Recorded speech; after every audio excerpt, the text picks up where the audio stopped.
take a breath right now. Just one slow breath before we begin, because what you are about to hear is not just about English. It is not just about vocabulary or pronunciation or grammar. What you are about to hear is about something much deeper. It is about the quality of your mind when you open your mouth.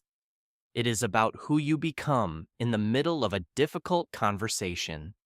It is about the version of yourself that shows up when pressure arrives, when someone challenges you, when something unexpected is said, when silence feels heavy, when you feel misunderstood, when someone speaks too fast or too harshly or with too much confidence. Most people who want to improve their English spend all of their time learning words. They study vocabulary lists. They memorize grammar rules. They shadow native speakers.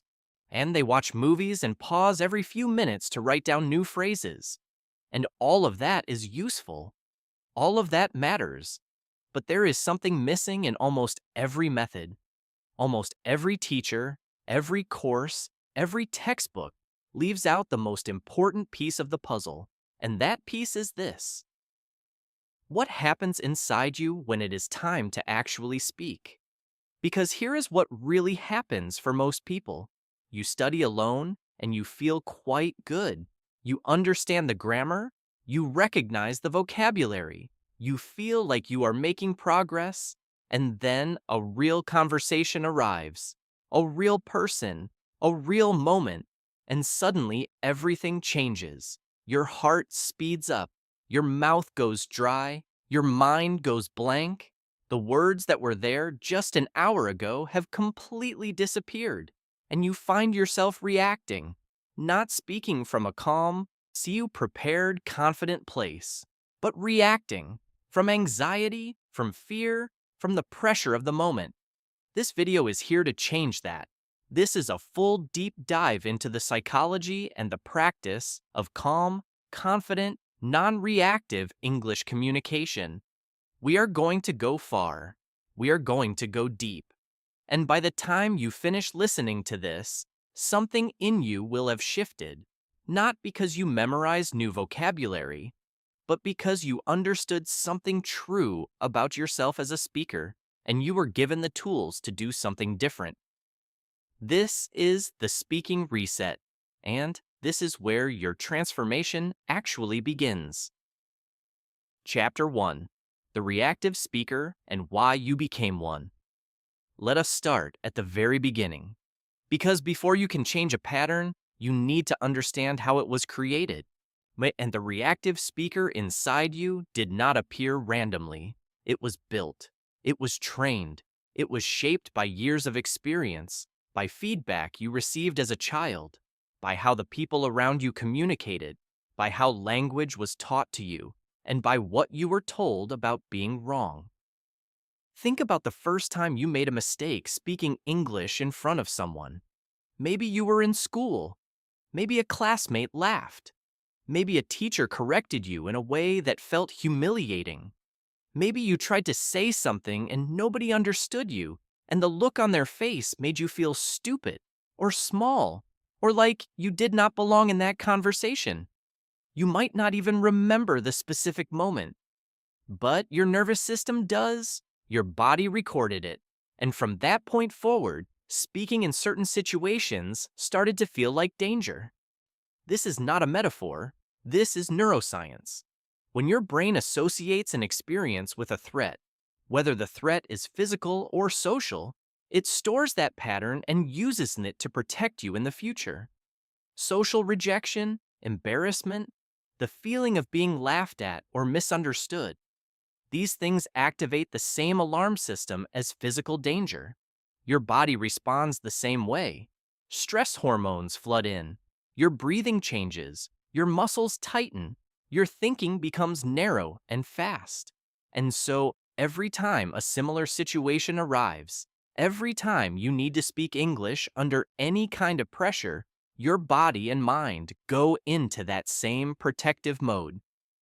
Even if the situation is not truly dangerous, even if the people around you are kind and supportive, Even if the stakes are low, the pattern runs automatically and you react. Now, here is what most people do with this. They blame themselves. They tell themselves they are just not good enough. They think they need to study harder, practice more, find a better method. They treat the anxiety as evidence of failure instead of as evidence of a trained pattern. And that self-blame makes everything worse, because now they are not just reactive, they are also fighting against themselves. They are carrying the weight of self-criticism into every conversation before they even begin. So the first thing I want you to do right now is let go of any idea that there is something fundamentally wrong with you as a speaker. There is not. You became reactive because of experiences you had, because of the way language was taught to you, because of what communication looked like in your home, your school, your culture. Bert, you did not choose this. It was not your fault. But here is the good news. What was trained can be retrained. What was built can be rebuilt.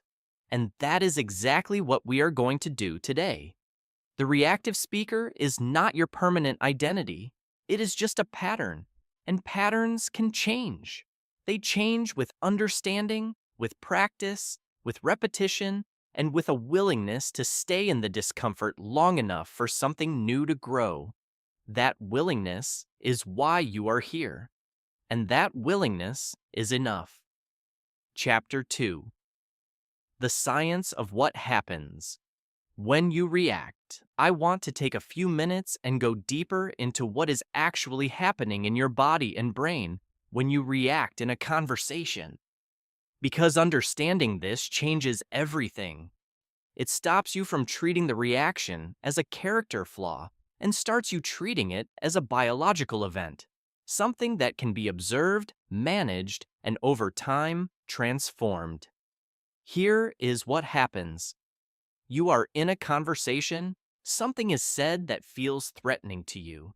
Maybe someone challenges something you said. Maybe they speak too fast and you cannot follow. Maybe there is a silence and you feel pressure to fill it. Maybe someone is correcting your English. Whatever the trigger is, your brain detects it as a threat, and within milliseconds, before your conscious mind has even processed what happened, your amygdala, which is the alarm center of your brain, sends out a signal. That signal triggers the release of adrenaline and cortisol. Your heart rate increases. Your breathing becomes shallow. Blood moves away from your digestive system and toward your muscles. Your body is preparing to run or to fight. This entire process takes less than a quarter of a second. By the time you are consciously aware that something happened, your body is already in protection mode. This is why so many people say things they did not mean to say. This is why so many people speak too fast when they are nervous. This is why people forget words they absolutely know when they are under pressure. The thinking part of the brain, the prefrontal cortex, the part that handles language, nuance, complex reasoning, and social judgment, literally gets less blood flow during a stress response. The brain prioritizes survival over communication. Now, let us connect this specifically to English. For someone speaking in a second language, the demands on the prefrontal cortex are already high. Speaking in English requires more conscious processing than speaking in your native language. You are translating, constructing, monitoring your pronunciation, choosing vocabulary, tracking the other person's reactions, managing social cues, all at the same time. This is a lot of cognitive load even in a calm state. Add stress to that system, and the whole thing starts to break down. This is why calm is not just a nice idea. Calm is a linguistic necessity. When your nervous system is regulated, all of those cognitive resources are available. Your vocabulary is accessible. Your sentence construction is smoother. Your listening is sharper. Your responses are more thoughtful. When your nervous system is dysregulated, everything gets harder. You lose access to the English you worked so hard to build. Understanding this should do something important for you. It should shift where you focus your effort. Instead of asking, "How do I know more English?" start asking, "How do I stay calmer when I speak English?" Because the gap between what you know and what you can express in the moment is not a knowledge gap. It is a nervous system gap. And nervous system regulation is something you can practice. It is something you can train. And it will do more for your spoken English than almost anything else. There is also something else happening during a reactive moment that is worth understanding. When you react from a stressed state, you are not just losing access to vocabulary, you are also losing access to your social intelligence, the ability to read the room, to sense what someone actually means beneath their words, to respond with nuance and warmth. Stress makes you blunt, defensive, or silent when you most need to be perceptive, open, and articulate. Calm is not passive. It is the active state of your highest intelligence. And in conversation, your highest intelligence is exactly what you need. Chapter 3. Responding versus reacting. The difference that changes your life. I use these two words in the introduction of this video, and I want to spend real time here unpacking them.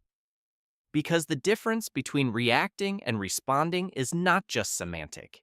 It is the difference between a speaker who is in control and a speaker who is being controlled. It is the difference between a person who communicates their truth and a person who broadcasts their fear. It is the difference between language that builds connection and language that creates damage. Reacting is automatic. It requires nothing from you in terms of choice or intention. Something happens, and your body responds to it before your mind has had any say in the matter. Reacting lives in the past. It is shaped entirely by what happened to you before, by old patterns, old wounds, old associations. When you react, you are not actually in the present moment. You are in a kind of emotional time travel, responding to echoes of previous experiences that feel similar to what is happening now. Responding is different in almost every way. Responding requires a gap, a pause, however small, between what happened and what you do next. In that gap, something crucial becomes possible. Choice, awareness, intention, where when you respond instead of react, you are saying, "I am not going to let this moment run me. I am going to decide how I want to show up here." That is not cold or robotic. That is actually the deepest form of emotional intelligence. Let me give you a very concrete example. Someone at work says your report was not very clear and you need to redo it. Reaction: your face flushes, your voice rises slightly. You immediately start explaining and defending. You feel exposed and embarrassed, and that emotion comes through in your English in ways you did not plan. Your sentences get longer and more tangled. You start repeating yourself. You say things like, "Well, I thought I was clear," or "No one told me what format to use," or "I was really busy." None of these things help. Most of them make the situation worse. And afterward you feel ashamed of how you spoke. Response: the same comment arrives. You feel the same flush of emotion because you are human and this is normal. But instead of immediately opening your mouth, you breathe. You let 1 or 2 seconds pass. You say, "Thank you for letting me know. Can you tell me specifically what was unclear so I can address it?" That is it. That is the whole thing. Short, calm, open. And now the conversation goes somewhere useful. Now the other person gives you information you can actually work with. And you have demonstrated something powerful, that you are not threatened by feedback, that you are a professional, that your ego is not fragile. That is the person who gets trusted. That is the person who gets promoted. That is the English speaker who sounds truly advanced. That the gap between those two responses is not about vocabulary. Both responses used simple English. The difference is entirely internal. One came from a regulated nervous system and a sense of security. The other came from a dysregulated nervous system and a sense of threat. Your job, the deep ongoing practice this video is inviting you into, is to keep making that gap wider, to keep giving yourself more time between trigger and response, because in that growing gap is where your power lives. And the beautiful thing is that this practice compounds over time. The first time you pause before responding in a difficult moment, it will feel effortful. It will feel strange. You might even feel like you are being slow or weak. But over months of doing this, it becomes natural. It becomes your default way of moving through conversations. And when it becomes your default, everything about the way you come across in English changes. People start to notice something different about you. They may not be able to name it exactly, but what they are noticing is that you are someone who cannot easily be thrown off balance. And that is one of the most attractive qualities a communicator can have. Chapter 4. The Power of the Pause in English Conversation. If there is one tool, one practical technique, one thing to take from this entire hour, let it be this: learn to use the pause, master the pause. Fall in love with the pause, because the pause is not empty space. The pause is not weakness. The pause is not an admission that you do not know what to say. The pause is communication. It is one of the most sophisticated, powerful tools in all of human language. Think about the most confident, compelling speakers you have ever heard in any language. They all share this quality. They are not afraid of silence. They do not rush to fill every gap with noise. They allow moments of stillness in their speech, and those moments of stillness carry meaning. They tell the listener, I have thought about this. I am not reactive. I am deliberate. What I am about to say has been chosen. That silence before the words makes the words land differently, more powerfully, more trustably. In English especially, in professional and intellectual settings, the ability to pause before you speak is strongly associated with confidence and credibility. Native speakers who speak without ever pausing are often perceived as anxious or rehearsed. The people who are most listened to, who are most trusted, who seem most intelligent in conversation, are almost always the ones who take their time, who allow a beat of quiet before they begin, who do not seem desperate to fill the air. For speakers of English as a second language, the fear of pausing often comes from a specific place.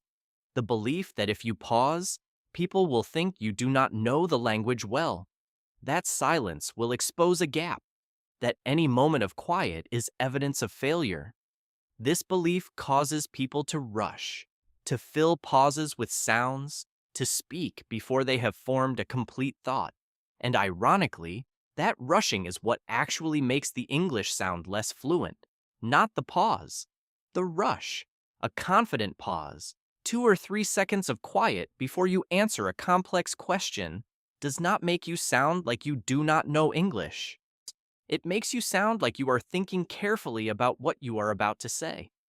That is exactly how a thoughtful, intelligent person sounds in any language. And that is the impression you want to create. Here is a simple practice for building your relationship with the pause. When someone asks you a question, even a question you know the answer to immediately, wait one breath before you answer. Just one breath. This is not enough to feel weird or awkward, but it is enough to break the habit of automatic reaction, and it gives your brain a moment to access your full vocabulary rather than just the first word that arrives. For more complex or emotionally charged questions, allow yourself more time. You can say things like, "Let me think about that," or "Give me a moment," or "I want to answer that properly." When these phrases are not admissions of weakness. They are statements of respect for the question and respect for the conversation. Native speakers who are thoughtful and articulate use these phrases all the time. They are signs of someone who takes communication seriously, someone who does not just talk to fill time, someone whose words are worth waiting for. The pause is also a tool of emotional regulation. When you feel yourself starting to react, when you sense the heat of emotion rising, when you feel defensive or hurt or frustrated, a pause is the most effective intervention you have. Not because it suppresses the emotion, but because it gives the stress response time to begin to settle before you speak. Even 5 seconds of intentional quiet, of focusing on your breath rather than your next sentence, that can make the difference between saying something you regret and saying something you mean. Start practicing the pause today in low-stakes conversations, in moments that do not feel important. Build the muscle when nothing is at risk, so that when you really need it, when the moment is charged and the stakes feel high, the pause is already there, ready, waiting, your most powerful tool. Chapter 5. What your English sounds like. When you are calm. Most people think that the goal of improving their English is to sound like a native speaker, to have perfect pronunciation, to use advanced vocabulary, to have no accent. These are goals many people hold, and I understand why they hold them. But I want to offer you a different goal today, a better one, the goal of sounding like yourself at your calmest. Because here is something I have observed over and over again when working with non-native English speakers. When they are calm, when they are in a comfortable environment, when they feel safe and relaxed, their English is remarkable. It is natural, it is warm, it is articulate, their vocabulary flows, their sentences are complete, their ideas are clear, and then the pressure arrives, and all of that disappears. The same person who was speaking beautifully 5 minutes ago can suddenly not find a simple word. This tells us something important. The English is already there. The competence is already there. The issue is access. Under calm conditions, the door to your language skills is wide open. Under stress, that door starts to close. The goal, therefore, is not to keep adding more words to your vocabulary. The goal is to keep that door open, to maintain access to the English you already have, even in difficult moments. What does calm English actually sound like?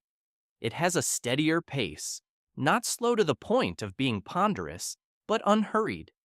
There is a sense that the speaker has time, that they are not being chased by their own thoughts. Calm English has breath in it. Literally, you can hear the speaker breathing. Short, natural pauses between thoughts. Moments where the lungs refill and the mind catches up. This breathing gives speech rhythm. It makes it easier to listen to. Calm English has a lower pitch.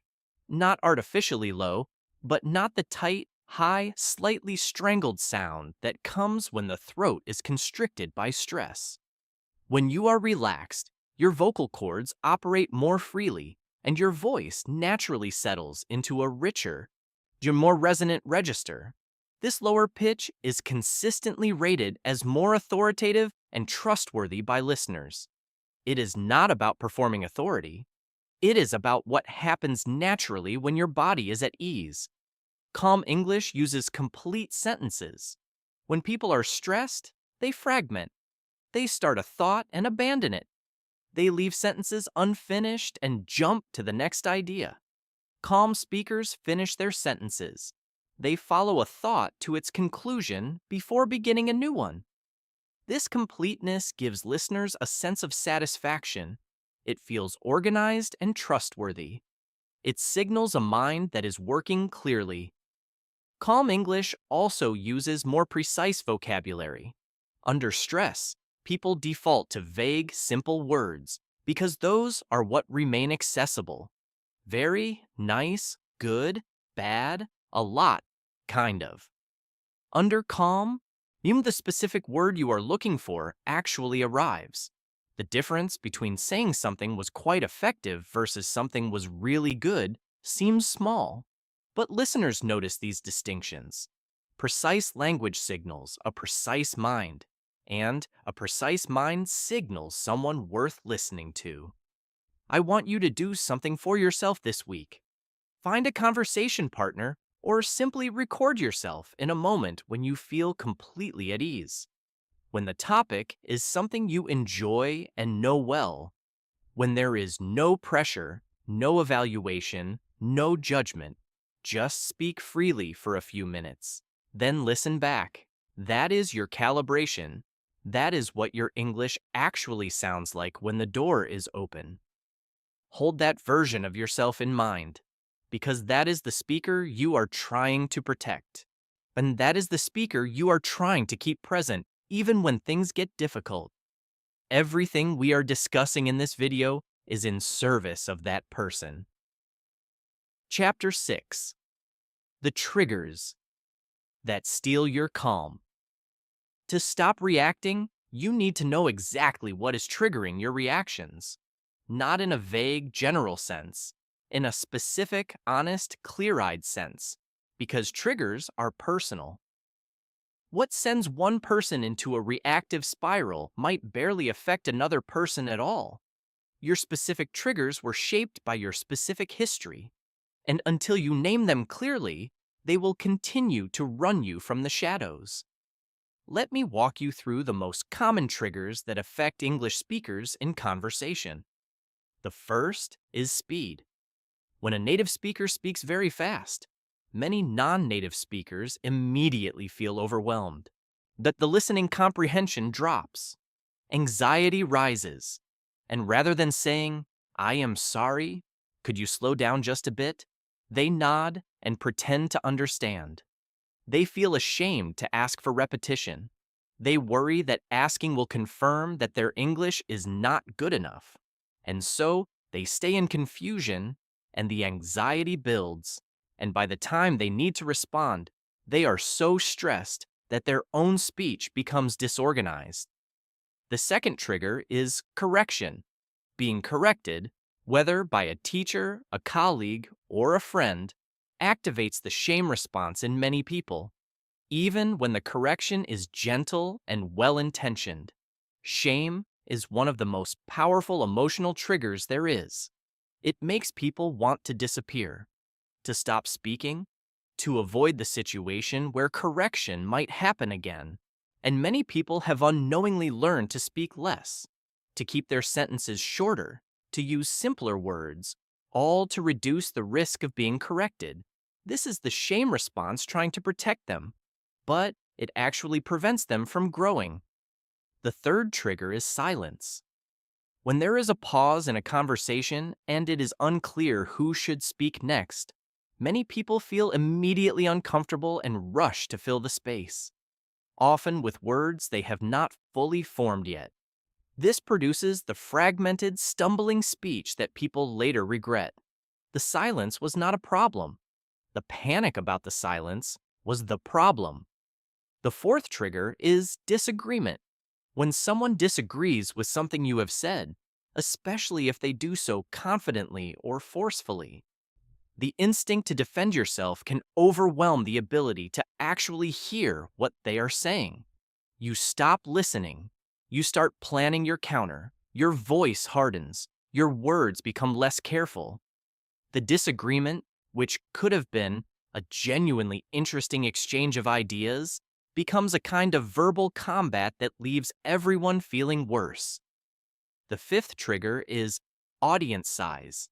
Some people are fine in one-to-one conversation, but the moment there are 3, 4, 5 people listening, something shifts. The awareness of being watched multiplies the anxiety. Every word feels more exposed. The stakes feel higher, and the reactive patterns come flooding in. The sixth trigger, and this one is subtle, is the feeling of not being understood. Not a miscommunication about the meaning of a word, but the deeper feeling that the other person is not seeing you, not getting what you are really trying to say, not appreciating the idea behind the imperfect English. This frustration can build into anger or withdrawal, and both of those responses make the communication worse. Take a moment right now and think honestly about which of these feel most familiar to you. Which ones show up most consistently in your speaking life? You do not need to solve them all at once, but naming them is the beginning of having power over them. What you can name, you can notice. What you can notice, you can pause before. What you can pause before, you can choose your response to. That is the whole chain. Name it. Notice it. Pause. Choose. Chapter 7.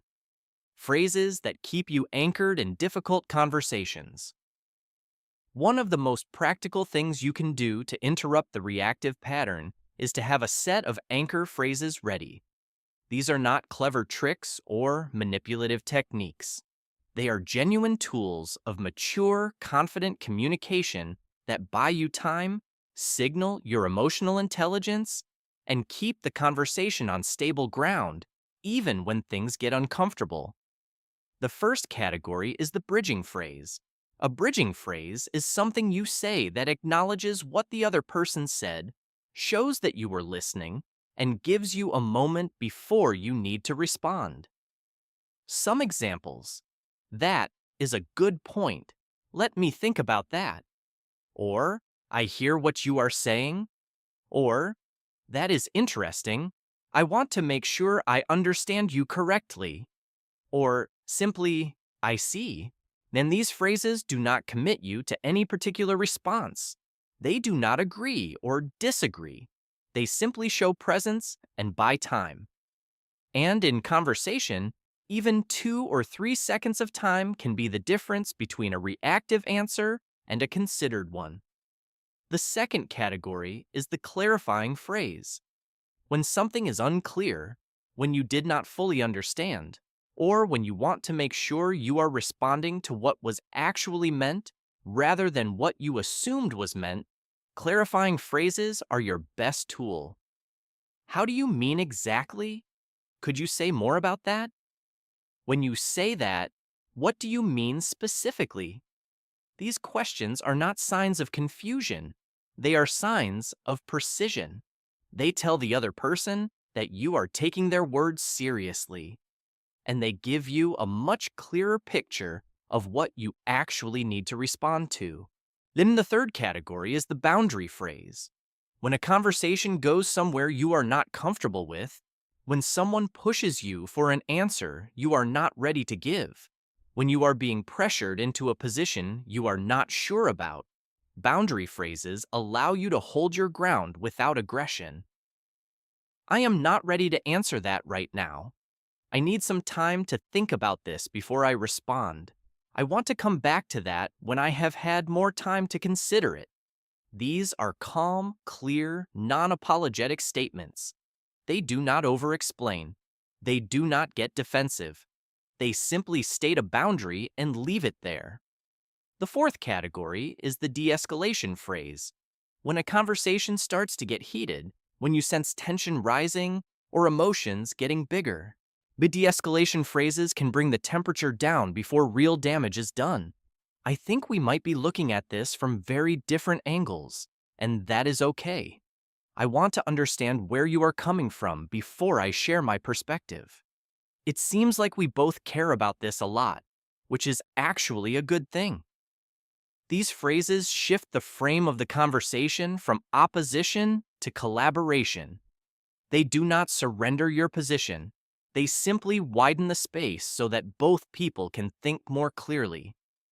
The fifth category is the honest admission phrase. Sometimes the most powerful thing you can do in a conversation is admit that you were wrong, or that you do not know, or that you need help. You are right. I had not thought about it that way. I am not sure about that. Can you help me understand it better? I made a mistake there. Let me reconsider. These admissions, said calmly and without self-punishment, are not signs of weakness. In the English-speaking professional world especially, the ability to admit uncertainty and error is deeply respected. It signals intellectual honesty. It signals that you care more about truth than about being right.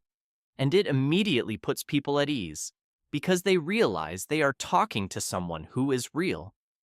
Practice these phrases out loud, not just in your head. The issue with studying communication strategies is that people keep them in the intellectual realm. They understand them, but they have not put them in their mouth. They have not felt them in the body. And so, in the moment, when the pressure is on, the phrase does not come.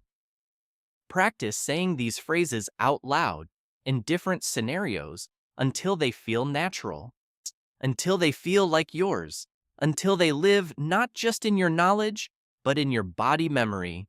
That is when they become useful. Chapter 8. The body is the foundation of calm speech. We have talked a lot about the mind, about awareness, intention, choice, but I want to spend significant time here on something that is often completely overlooked in language learning. The body. Because your body is not a passive vehicle that carries your mind from place to place. Your body is an active participant in every conversation. And the state of your body in any given moment determines the state of your speech more directly than almost anything else. This is not abstract. It is deeply physical. When your shoulders are tense and raised, when your chest is tight, when your breathing is shallow and fast, when your jaw is clenched, when your stomach is knotted, your entire speaking apparatus is compromised. Your voice loses resonance. Your breathing cannot support long sentences. Your throat tightens and your pitch rises. You speak in short bursts because you cannot maintain the airflow for longer, more confident phrases. Your body is broadcasting stress, and everyone who is listening to you can sense it even if they cannot name it.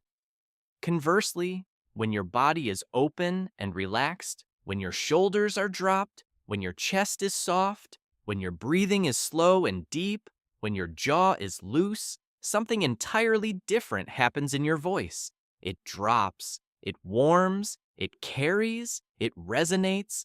Your sentences become longer and more complete because your breathing can support them. Your pace becomes more measured because your nervous system is not in a rush. Then you literally sound like a different, more confident, more competent speaker. And you are not pretending. You are simply allowing your body to be in a state where your best self can come through.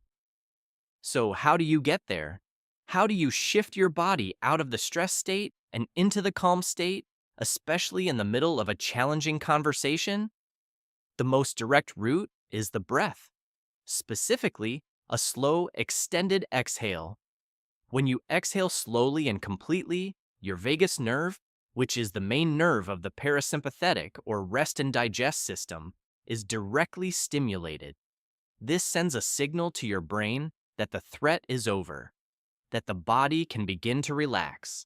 A single long exhale of 5 or 6 seconds is enough to measurably reduce your heart rate and begin to lower cortisol. It works almost instantly. Not completely, but enough. Siam, this is practical. You can do this in conversation without anyone noticing. When you feel yourself starting to react, take one long, slow breath out. Let your shoulders drop deliberately. Unclench your jaw slightly. Feel your feet on the floor. These micro adjustments signal safety to your nervous system. And as your nervous system settles, your language becomes available again. Beyond the breath, there is a practice worth doing regularly that will change your baseline state over time. Spend 5 to 10 minutes each day in what we might call grounded stillness. Sit quietly. Feel the weight of your body in the chair. Take slow breaths. Let your mind wander without following it. This is not complicated meditation. It is simply giving your nervous system regular practice at being still and safe. Over weeks and months, this practice lowers your baseline stress level. It reduces the overall reactivity of your nervous system, so that when conversations do become challenging, you are starting from a calmer place. You have more resources available, more distance between trigger and response. There is also the role of posture. Research has consistently shown that body posture affects the hormones your body produces. When you sit or stand in an open, upright, grounded posture, your body actually produces more of the hormones associated with confidence and calm. When you sit collapsed and small, with your arms crossed and your head down, your body produces more of the hormones associated with stress and submission. Before important conversations, whether a meeting, a presentation, a difficult discussion, a job interview, you can take 2 minutes to stand or sit in an open, expansive posture, not performing confidence, just giving your body the physical signals of safety. Let your biology do the work. Chapter 9. How to Receive Criticism Without Falling Apart. Criticism is one of the most powerful emotional triggers in any language, and for non-native English speakers, it carries an extra layer of complexity. Because when someone criticizes your English, they are not just commenting on a skill, they are touching something that is connected to your identity, your intelligence, your sense of belonging, your history of effort, your memories of every time speaking this language felt hard. Criticism of your English can land like criticism of you as a person, and that is a very different thing to receive. Let us start with a distinction that is worth making clearly, that there is a difference between criticism of your ideas and criticism of your language. Both can be valuable, both can be poorly delivered, but they are not the same thing. When someone says your argument is not convincing, they are engaging with your ideas. That is a conversation worth having. When someone says, I could not follow what you were trying to say, they are giving you information about your communication. That is also useful if you can receive it without shame. When someone mocks your accent or makes you feel inferior for not being a native speaker, that is not criticism. That is unkindness, and it deserves a very different response. For useful criticism, the ones that come from good faith and contain real information, the goal is to develop what we might call a receiving posture. A receiving posture is not passive or submissive. It is open and curious. It says, I am willing to hear what you have to say because I am interested in getting better. This posture requires a certain security, a sense that your worth as a person is not dependent on being right or being perfect, that you can hear something challenging without it meaning you are fundamentally inadequate. That security is not something you either have or do not have. It is something you build, and you build it exactly by practicing this receiving posture, even when it is uncomfortable. When criticism arrives, here is a practical framework. First, before you respond at all, breathe. This is the pause we have talked about. One breath. Let the initial sting of the criticism pass through rather than immediately reacting to it. Second, ask yourself a simple internal question. Is there anything in this that is true? Not is this delivered perfectly? Not is this person right about everything? Just, is any part of this accurate and useful? Third, if yes, acknowledge it. You do not have to gush with gratitude. A simple, you make a fair point, or thank you for that, I will work on it, is enough. Fourth, if the criticism is unfair or delivered harshly, you have options. You can calmly disagree. You can ask for clarification. You can simply note the feedback and move on without engaging further. What you do not have to do is accept unkindness as truth. There is a particular kind of criticism that deserves special attention, and that is the ongoing correction of your English by someone you spend a lot of time with. A language partner, a teacher, a colleague, a friend. The correction in itself is helpful. But constant correction, especially in the middle of speaking, can actually be counterproductive. It interrupts the flow of thought. It trains you to self-monitor so intensely that fluency suffers. If you find yourself in a relationship where correction is making you more anxious and less confident, it is worth having a conversation about how you would prefer to receive feedback. Saying something like, I find it more helpful when you save corrections for the end of the conversation rather than interrupting, is a perfectly mature and reasonable request. You are allowed to shape how you learn. The long game with criticism is this: the more you practice receiving it calmly, the less power it has over you. Not because you become numb to it, but because you develop enough self-knowledge and self-trust that your identity is no longer threatened by feedback. You know who you are. You know where you are going. You know that you are working on this and that growth takes time. From that foundation, criticism becomes information rather than attack, and information is something you can use. Chapter 10. Silence as a superpower. We touched on silence earlier when we talked about the pause, but silence deserves its own chapter. Because in most cultures, and especially for people who grew up in expressive, loud, or communicatively busy environments, silence is deeply uncomfortable. It is associated with awkwardness, with not knowing, with social failure. And that association drives a pattern that is devastating for spoken English: the compulsion to fill every gap with sound. Watch what happens when people are not comfortable with silence. They fill it with fillers, you know? Like, so basically, kind of, sort of, right? These filler sounds are not random. They are the nervous system trying to hold its place in the conversation while the brain catches up. They signal anxiety. They signal that the speaker is not comfortable in their own skin in this moment. And excessive fillers do real damage to the perception of fluency and confidence, even when the actual vocabulary and grammar are very good. Here is the paradox. Silence, used deliberately, communicates more confidence than a stream of words ever could. When you stop speaking and simply wait, you are signaling that you do not need to fill space, that you are not threatened by the quiet, that you trust yourself and you trust the conversation. And these are signals of someone who is grounded, someone who has authority, someone who does not need external validation to feel secure. There are different kinds of silence in conversation, and it helps to be able to distinguish them. There is the thinking silence.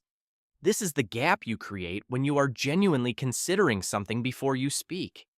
This silence says, I am taking you seriously.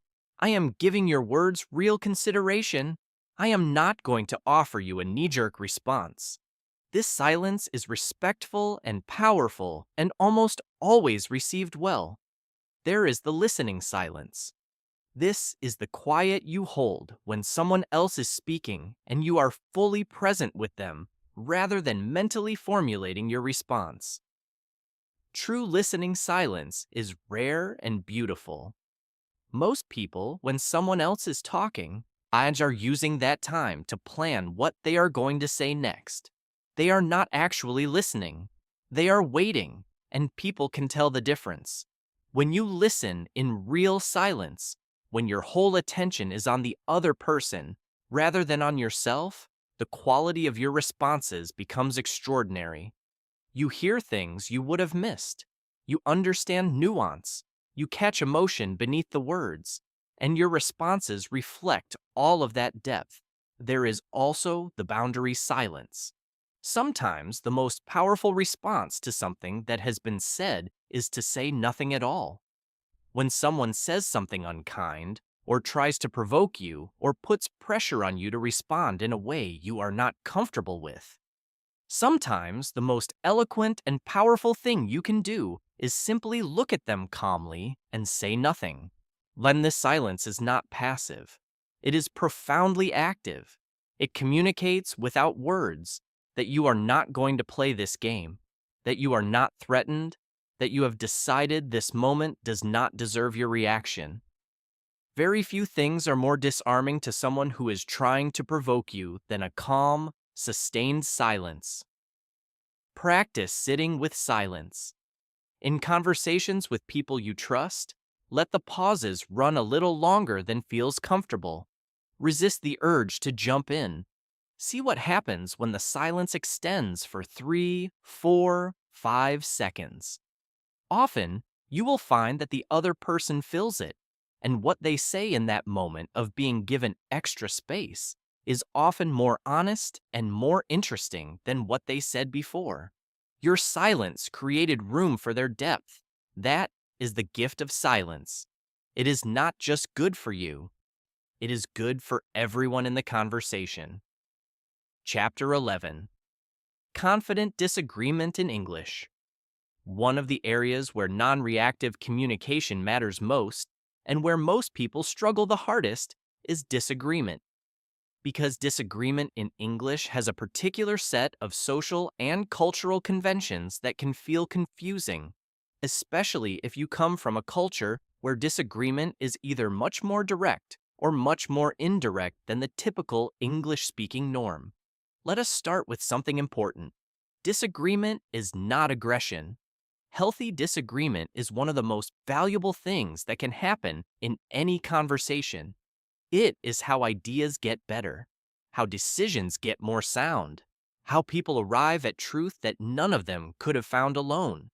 If everyone around you always agrees with you, you are not being helped. Sign you are just being told what you want to hear.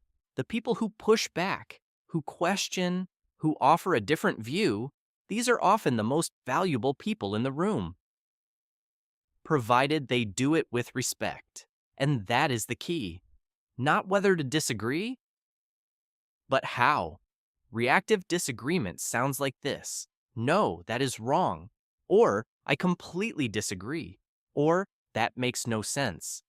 Or worse, a voice that gets louder and faster as the disagreement intensifies, signaling that the speaker has moved from engaging with the idea to protecting the ego.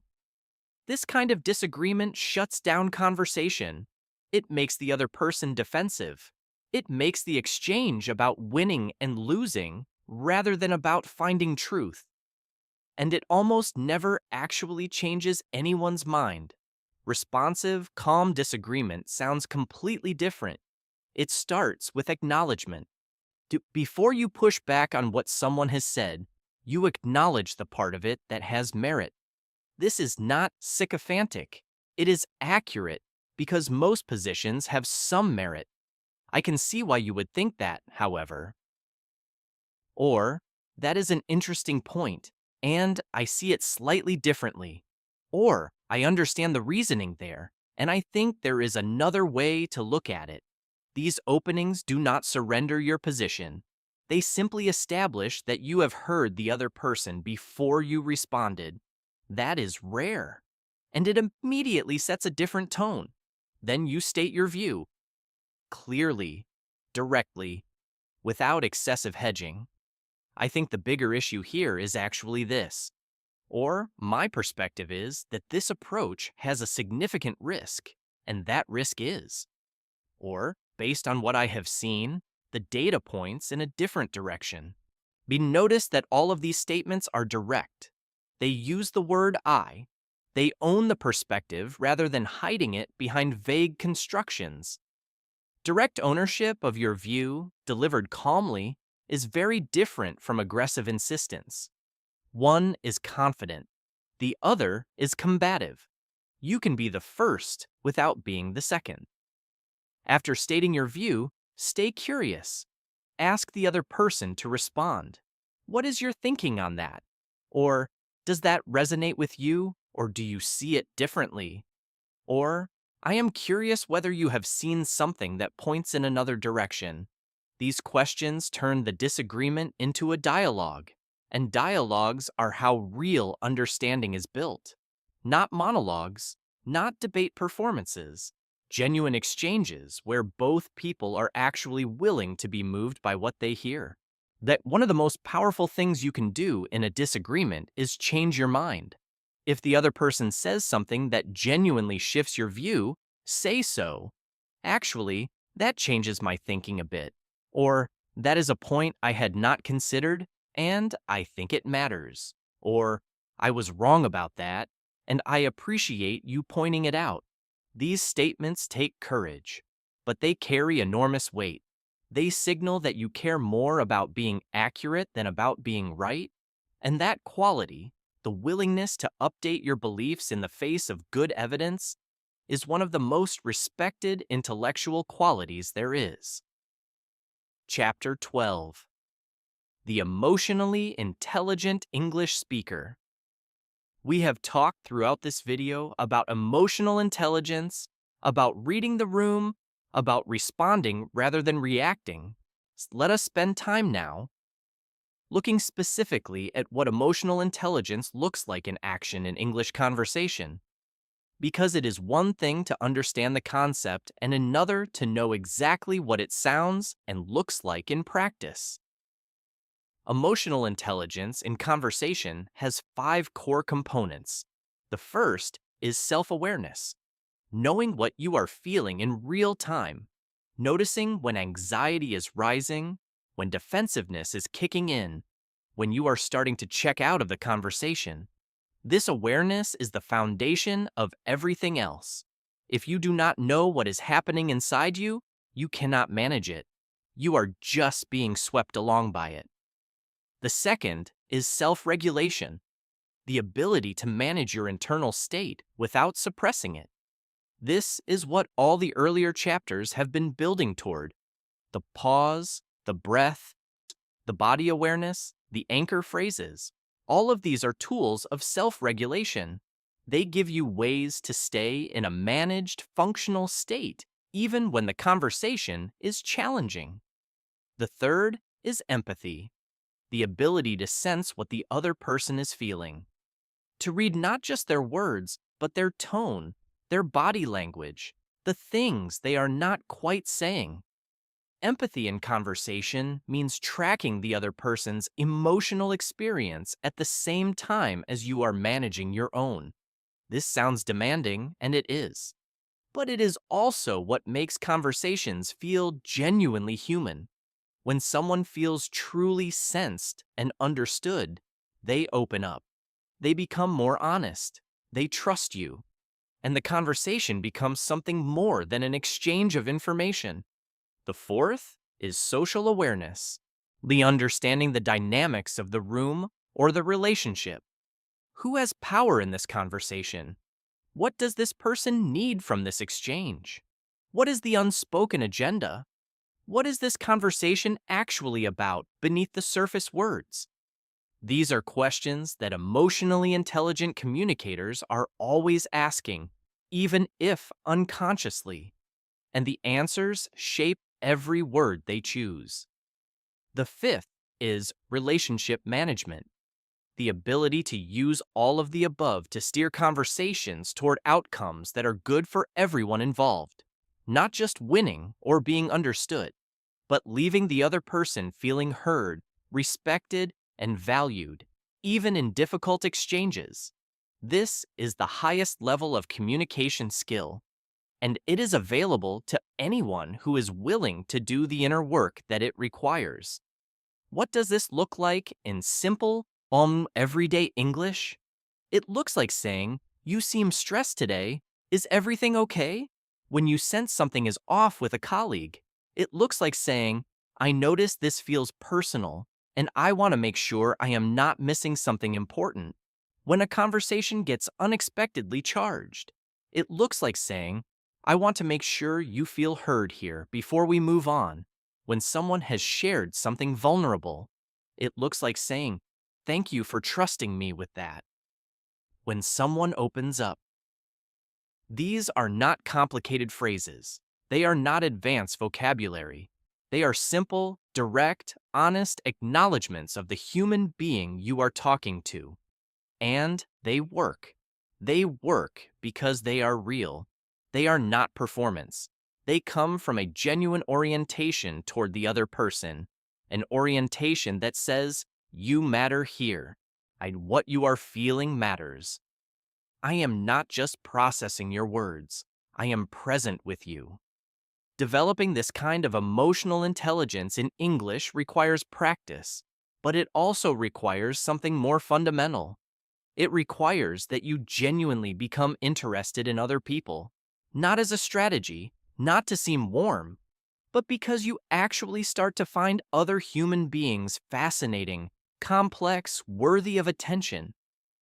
When that orientation becomes real, the language flows from it naturally. Emotionally intelligent speech is not a performance. It is an overflow. Chapter 13. Speaking under pressure, interviews, meetings, and hard conversations. There are specific contexts where all of the skills we have been discussing get tested most intensely. Job interviews, important meetings, difficult personal conversations. So moments where the stakes are high and the pressure is real. Let us look at each of these and talk about what calm, confident, non-reactive communication looks and sounds like in each one. In a job interview, the pressure is obvious. You want something. The other person has the power to give it to you or not. The temptation is to try to be whoever you think they want you to be, to perform confidence you do not feel, to over-answer every question, to fill every silence with more information, more qualifications, more proof that you are worthy. All of this, paradoxically, makes you less compelling. The most impressive candidates in job interviews are the ones who seem genuinely at ease, who take a moment before answering rather than rushing in, who answer the actual question that was asked rather than the question they wish had been asked. You who admit uncertainty without apologizing for it, who ask good questions because they are genuinely curious, not because they were told you are supposed to ask questions. These candidates seem like real people. They seem trustworthy. They seem like someone you would actually want to work with.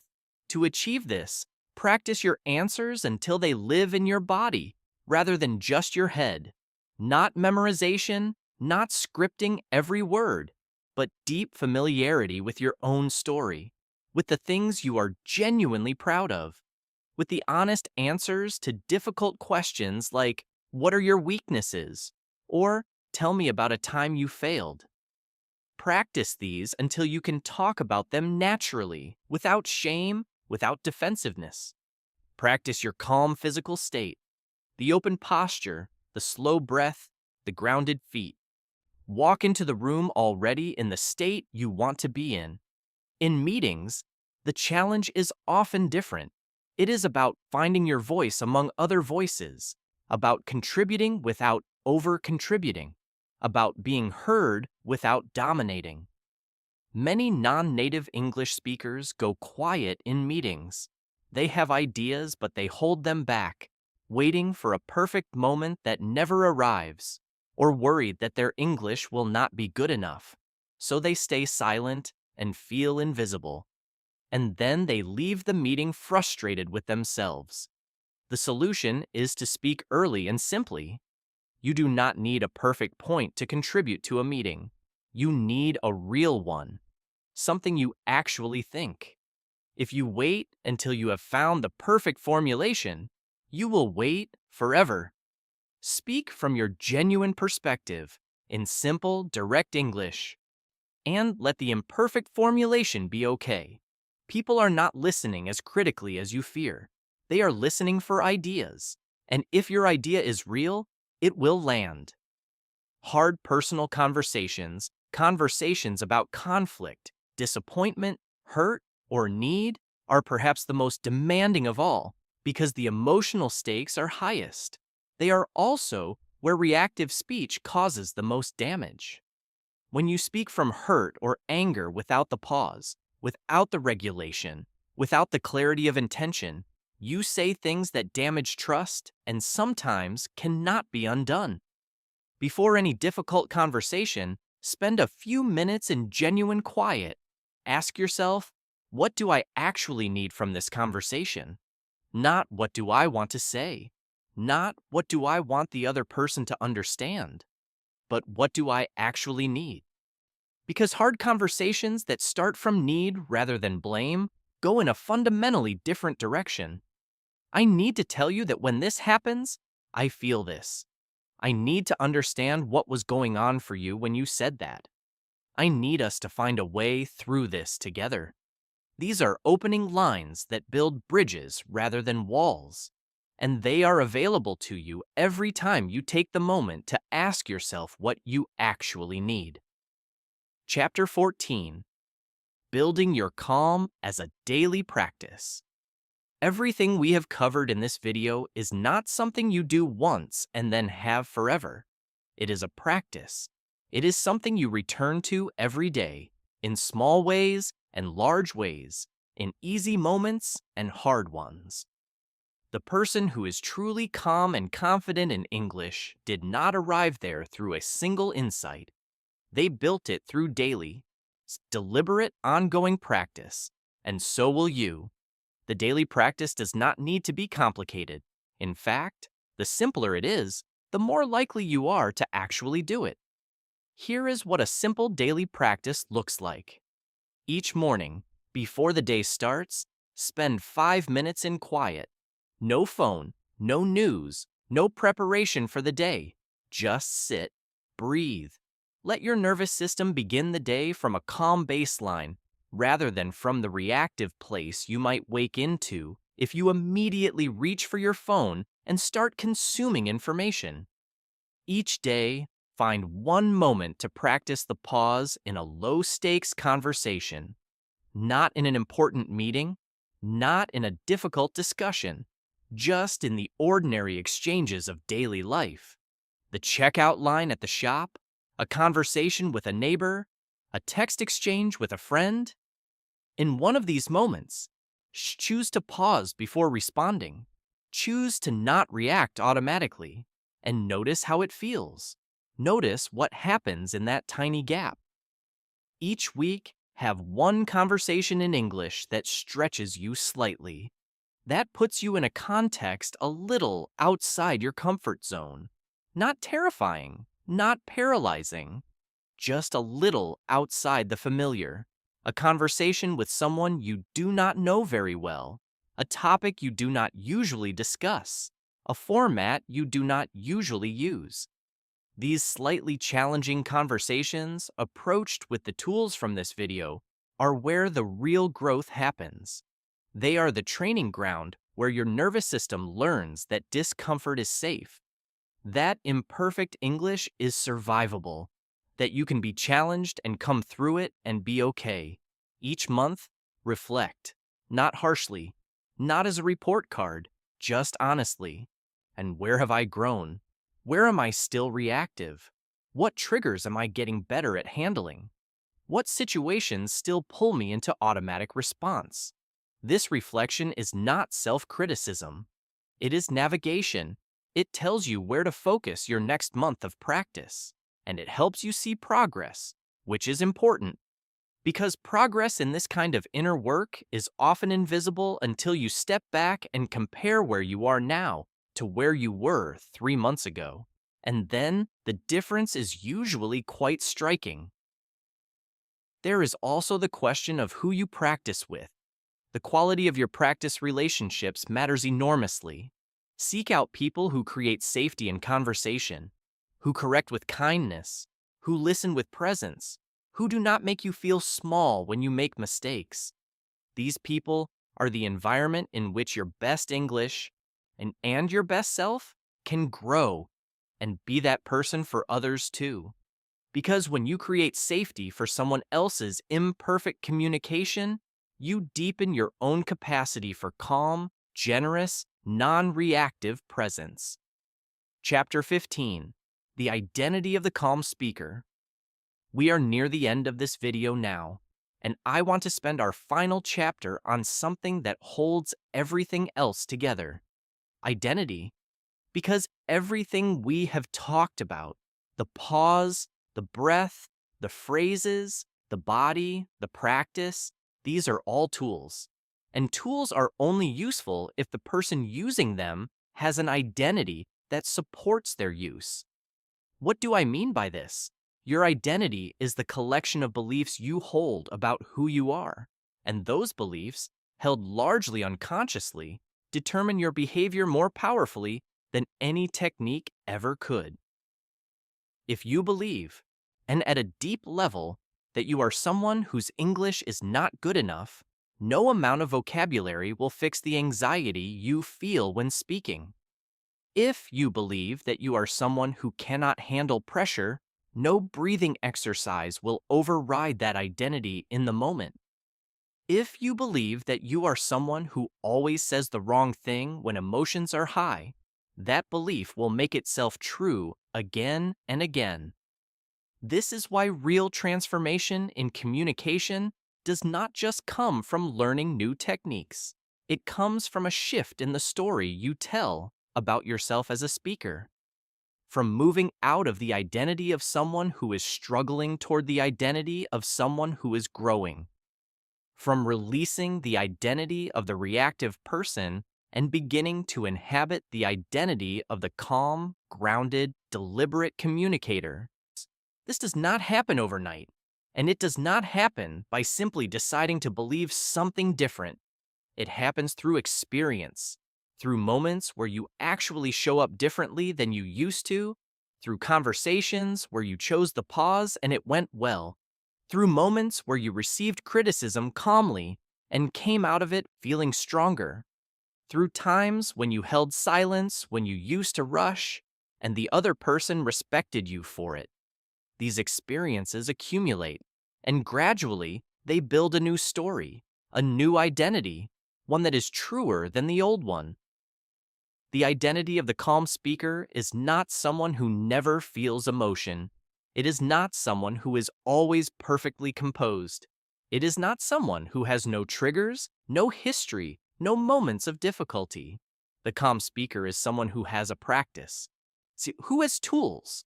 Who has built enough self-knowledge to notice what is happening inside them and enough skill to respond to it thoughtfully? Who knows that the pause is always available? Who knows that their breath is always there? Who knows that even in the worst moment of a conversation, they have options? They are not at the mercy of the moment. They are in it, fully present, fully human, and fully choosing. That is the person you are building right now.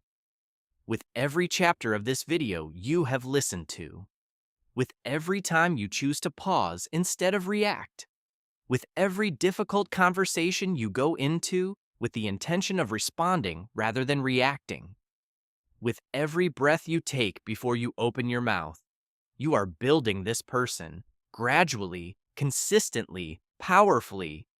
And the English that flows from this person is something quite remarkable. It is not just technically correct.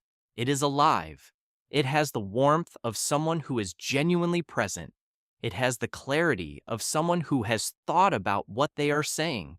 It has the authority of someone who does not need to perform confidence because they have built something real underneath it. It has the depth of someone who has done the inner work that most people avoid. That English, the English of the calm, grounded, non-reactive speaker, is the most advanced English there is, not because of the words it uses, but because of the quality of the person behind it. You have made it to the end. And if you have been with me for this whole hour, I want you to know something. That is not a small thing. Most people would not sit with this material for this long. Most people want a quick fix. 5 phrases to sound more confident. 3 tips to speak better English. They want the surface without doing the deeper work. You did not do that. You stayed, you listened, and that willingness, that patience with the process, that commitment to actually understanding rather than just collecting information, that is itself the quality we have been talking about. That is the calm, non-reactive, patient presence that makes a great communicator. Take what you have heard today and bring it into your week. Not everything at once. Choose one thing. Maybe just the pause, maybe just the breath before speaking, maybe just the phrase, "Let me think about that," in your next difficult conversation. Start there. Build from there. Trust the process. The speaking reset is not a destination, it is a direction. It is the ongoing choice to communicate from your center rather than from your fear, to speak from your depth rather than from your anxiety, to be present with people rather than defended against them. That choice, made again and again, in small moments and large ones, is what builds the speaker you are becoming. There is more on this channel. More scripts, more practices, more of the deep work that real communication transformation requires. Stay with it. Come back when you need to be reminded. Share this with someone who might need to hear it. And most importantly, go out today and have one conversation differently. One pause, one breath, one choice to respond instead of react. That is the reset. That is everything. See you in the next one.